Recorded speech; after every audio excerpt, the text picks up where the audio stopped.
சீ ஃபுட்னாலே நிறைய nutrition value இருக்குன்னு நம்ம எல்லாருக்கும் நல்லா தெரியும். அதுலேயும் குறிப்பாக கனவா மீனில் நிறைய ப்ரோட்டீன் அண்ட் நியூட்ரிஷன் வேல்யூ அதிகமாக இருக்குது.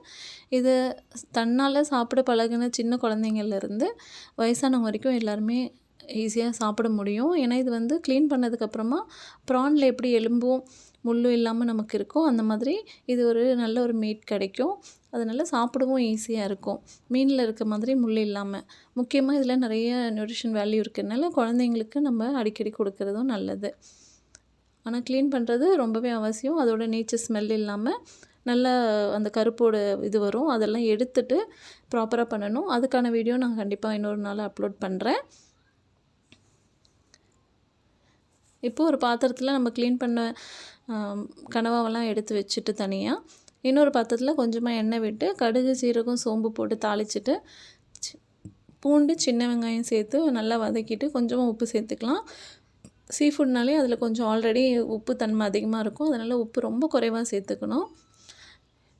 அதுக்கப்புறம் கருவேப்பிலையும் பச்சை மிளகாயும் சேர்த்துட்டு கொஞ்சமாக தக்காளி சேர்த்து வதங்கினதுக்கப்புறமா வீட்டில் அரைச்ச மிளகாத்தூளும் கலருக்காக காஷ்மீரி மிளகாத்தூளும் கொஞ்சம் சேர்த்துட்டு அது நல்லா வதங்கினதுக்கப்புறமா நம்ம வேக வச்சுருக்க இந்த கனவாவை இதில் சேர்த்துடணும். சேர்த்து நல்லா அது ஒரு செமி கிரேவி பதத்துக்கு கொண்டு வந்துடணும்.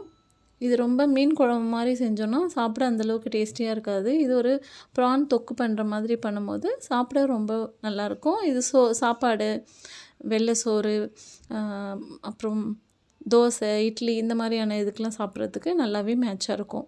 இந்த மாதிரி நிறைய வீடியோஸ்க்கு சேனலை சப்ஸ்கிரைப் பண்ணி வச்சுக்கோங்க. இது மேலே கார்னிஷிங் கொத்தமல்லி போட்டுக்கலாம். தேங்க்யூ ஃபார் வாட்சிங்.